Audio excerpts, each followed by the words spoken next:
Hello and welcome to Close Calls on the 42.e, brought to you in association with EirSport. You know the Ceallaigh at this stage. Every week around this time on a Friday we'll be looking ahead to the biggest sporting event of the weekend and dialing up the hottest pundits in the game to preview the weekend's action. My name is Gavan Casey. I'm joined in studio by Ben Blake at the 42. Ben, how are tricks? Not too bad, Gavin. Great for being here. Yeah, very good. We're also joined, we've decided to give it Migsy. Not quite till the end of the season, but certainly for the next 20 minutes or so. Chief football writer with The Independent, Miguel Delaney, joins us. How are things, Miguel? Not too bad. Thanks for having me. Just back from a Roy Hodgson press conference, so that was as Roy Hodgson press conferences go, but, you know, happy enough despite that. He had a peculiar take on James Bond, Miguel, by all accounts. Yeah, to be fair to him, that the question was a bit peculiar. I think it was on the broadcast, actually. You probably see it, but yeah, he was asked about his no goals, no wins record in 7 defeats, which is obviously 007, and whether he was shaken or stirred by that. And his response was, "I'm not a James Bond fan." Well, I have to say, I wouldn't necessarily disagree with him on that. Oh, fair enough. Yeah, well, you know, we won't go into that. Yeah, we could veer off here in an ungodly direction. Before we get to Liverpool versus United, which is what we're going to be talking about today, we'd be remiss, really, not to mention a legendary night in Cardiff. Ben Blake, you've returned from the Welsh capital. You're only half a man, really, since what went on over there? Did you enjoy it?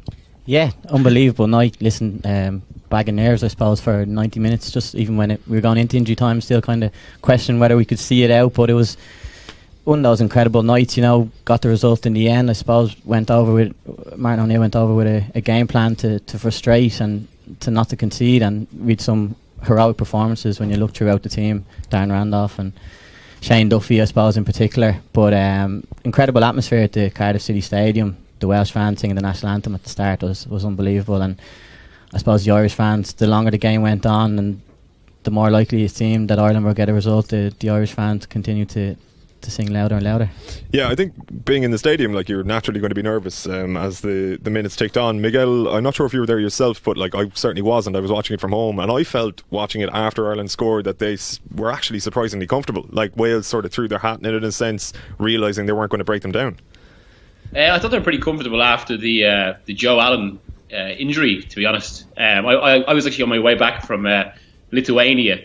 Of course. Is my new role covering England, of course. But so I watched the first half from the Stansted Express on a pretty slow Wi-Fi stream, and then the second half I managed to get home for. But you know, once Allen went off, I think, to be honest, Wales kind of bottled it a bit. I mean, you would probably have to say that in terms of quality, even without Bale, they're probably maybe just a better side. Or in terms of technical ability, maybe just a better side than us now. But they didn't really show that.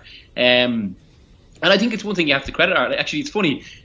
Over here, like, we play a media 5-a-side, 6-a-side on a Wednesday afternoon, just because of our bizarre hours. And there's 2 Welsh journalists who play with us, and the bitterness from them is actually ridiculous. You know, you took us down to your level by taking out our playmaker. All of this, you know, you'll get hammered by the next first team you play. But I don't think Ireland would, because I think a capacity this side has been. Now, I think you can have a lot of justifiable criticisms of O'Neill, but yet the amount of massive results he's got when it's really come down to it's hugely impressive, and to be honest, unprecedented. It probably even trumps Charlton, because even with Charlton, those games were usually kind of draws, ensuring that, you know, the 1-1 became the classic result of our history, the moral victory. But with O'Neill, the amount of time he's actually gone the next step and got the win, it's hugely creditable. Absolutely, yeah. Speaking of our next opponents, whoever they might be, is there anybody in particular that you would fancy? Both of you, maybe. I might start with yourself, Ben. Like, I suppose we've heard kind of from people saying, well, whoever it is, they won't want to draw Ireland. Like, I'd strongly disagree with that, regardless of how good a result that was in Cardiff. I still think we're the weakest team.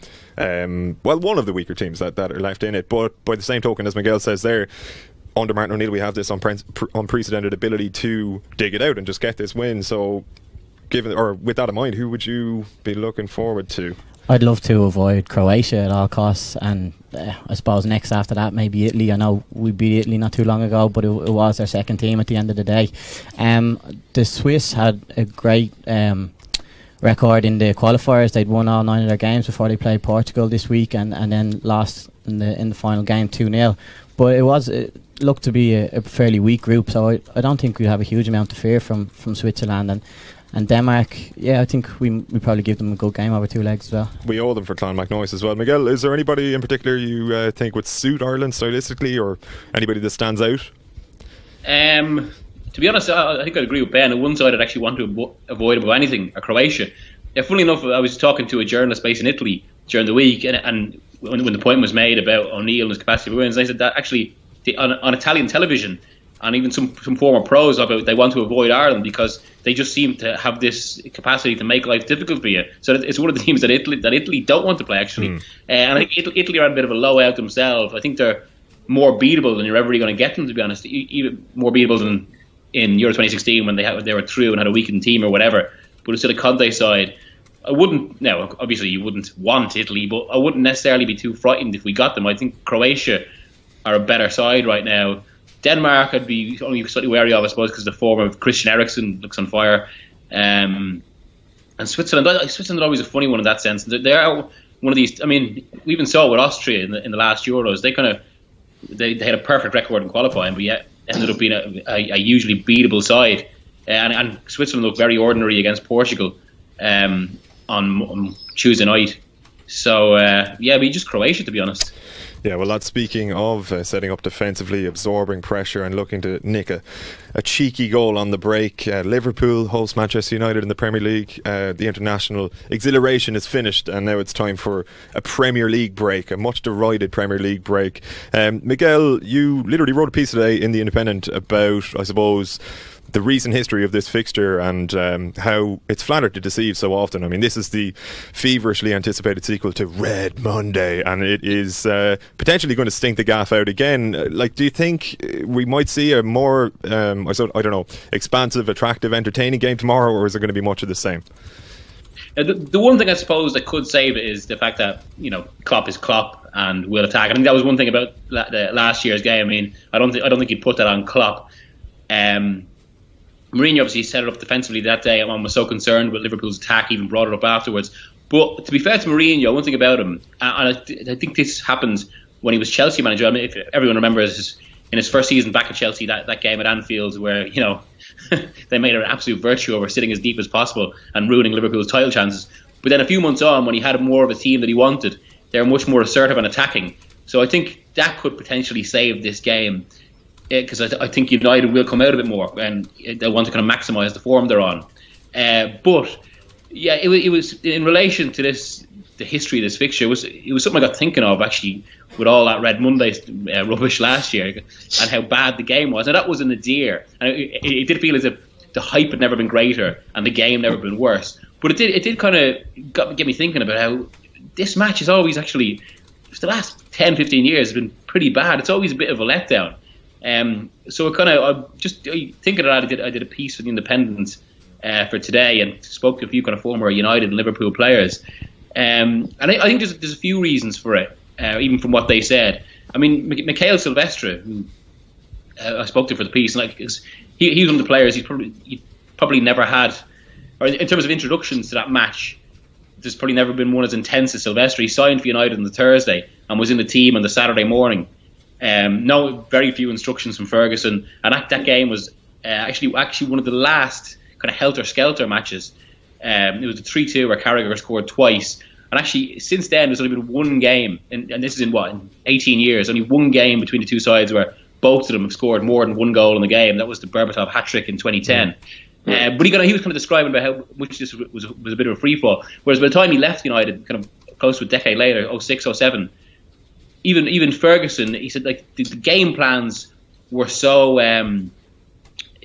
detailed. There was so much more instructions. I said players, rather than being driven by the passion of the match, as is the case in the past, and as Ian Rush and Steve Nichol were saying to me, players are they're much more conscious now of their instructions, and I think that's probably then maximised by the fact that how big this fixture has become. That last year was a perfect example. It was so discussed that it created this kind of massive pressure around the match, and because of that, you're always going to get, I suppose, more more constrained football. And I think stuff like the kind of the Luis Suarez racism saga and all probably played into this, because it meant you couldn't give any quarter.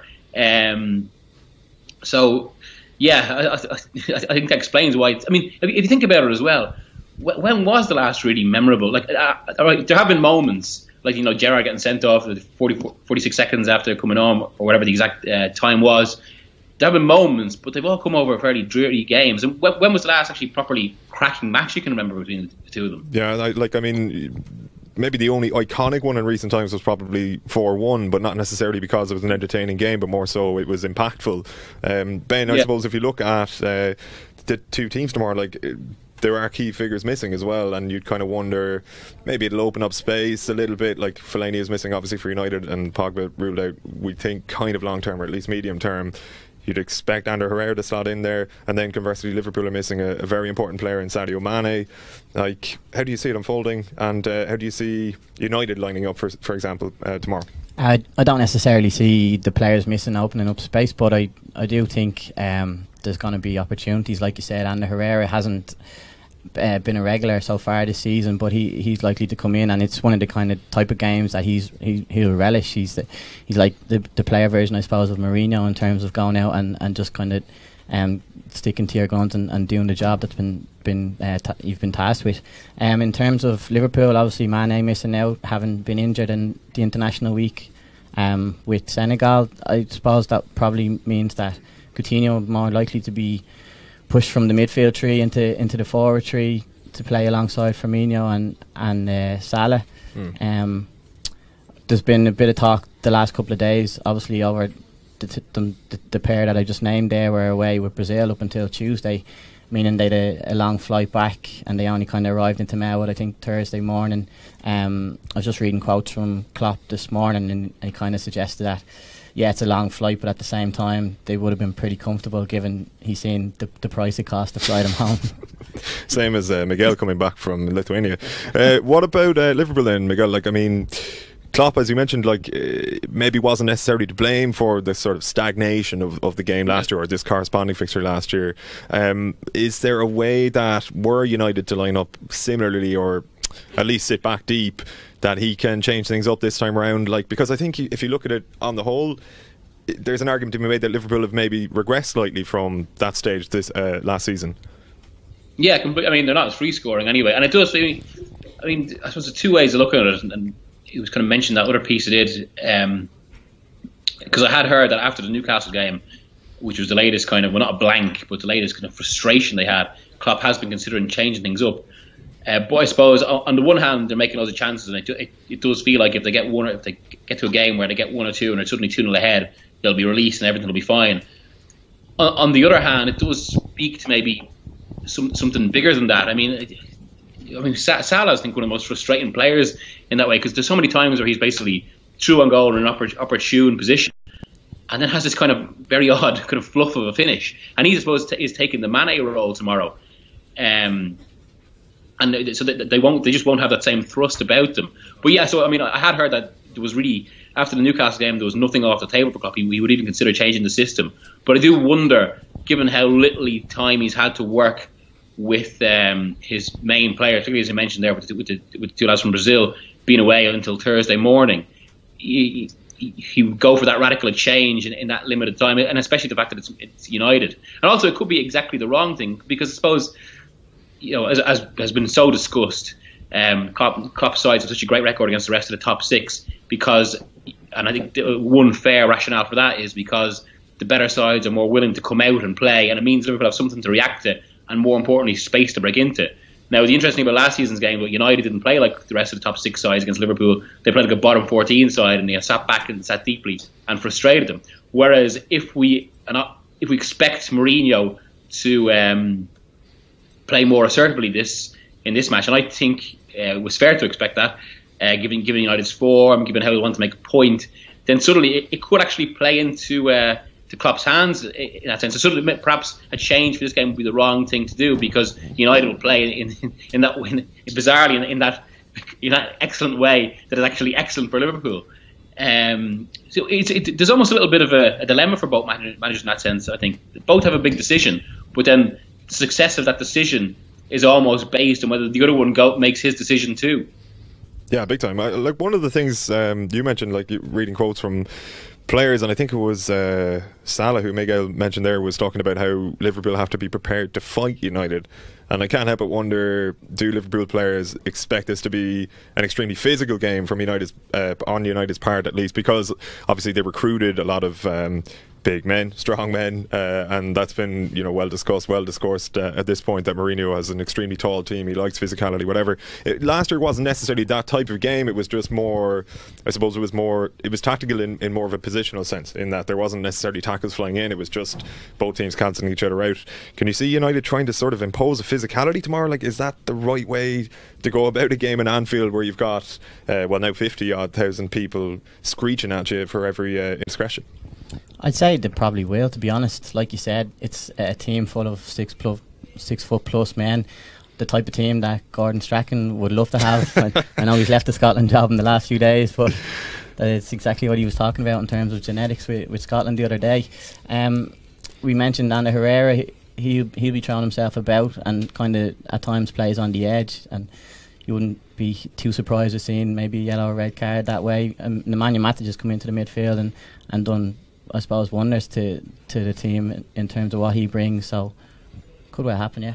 Is there anyone on United's team, Miguel, that, like, say, of their new recruits, that could, I suppose, influence this game to transpire differently to the corresponding fixture last year? Like, obviously Lukaku maybe would be the standout one, in that you can probably afford to counter-attack with a bit more pace now, given that it's not Zlatan up there sort of, clogging things up would be probably the wrong term for it, but you'd fancy Lukaku against those two Liverpool centre halves as well. But I think in terms of the tone of the game and how Mourinho will play, I think Matic is crucial to that. And again, it comes back to that difference between Chelsea one season. I know Matic was there for half of Mourinho's first season at Chelsea, or his first season back at Chelsea.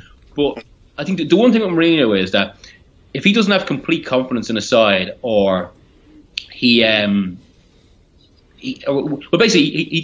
have a problem with pressing forward and being proactive and kind of attacking, so long as there is solidity, and he won't sacrifice that solidity for attacking football, which is why I think what you see in games like last season and in games like that first one, the infamous 2-0 where they sat back Saudi, or the famous 2-0 if you like, depending on what persuasion you are. Basically, if a team isn't completely his own, he will sit back deep and he will protect at all costs. But when it is done, he has a bit more confidence, and I think Matic gives him that confidence, because it's a team. It gives him the platform. It means he maintains that solidity, and when they go forward, they in theory don't give up anything when they are going forward. So I think that will cause at least to be as a little bit more open than last year, or at least United will come out a bit more and kind of press on. They won't just be scrabbling for half chances like they did in that last game when Zlatan missed that header.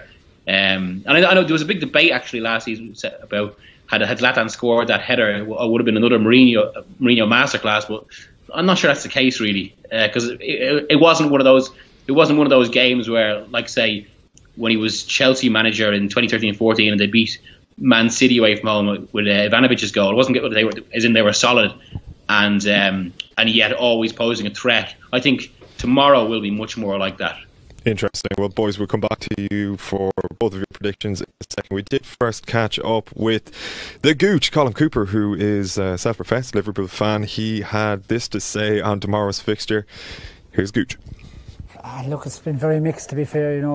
I expected a lot more. Salah's come in and done really, really well. I still think we're missing a top-class striker, if I'm being honest. Firmino is efficient, but does he get enough goals? I'm not sure. Not for a team like Liverpool. So they look so good going forward, but same old story defensively. Conceding goals from corners, conceding weak goals, soft goals. I think if they're to move to the next level and really talk about challenging the top teams, they need to buy centre backs. They need to buy maybe a holding midfield player as well. I know Keita is bought for next year, but I think Champions League would be a big achievement this year if they got there. I don't think they're going to challenge for the title. But look, you never know. I think they're extremely strong going forward, as good as any team in the league going forward with Mane, Salah, Coutinho. So hopeful for the weekend. It's a big game. Playing at home against United doesn't get any bigger. And the one thing about Liverpool is they always rise to the occasion. So I'm expecting a big performance the weekend, and I'd certainly take any sort of win now, 1-0 or 3-1 or 3-2. I'd certainly take that.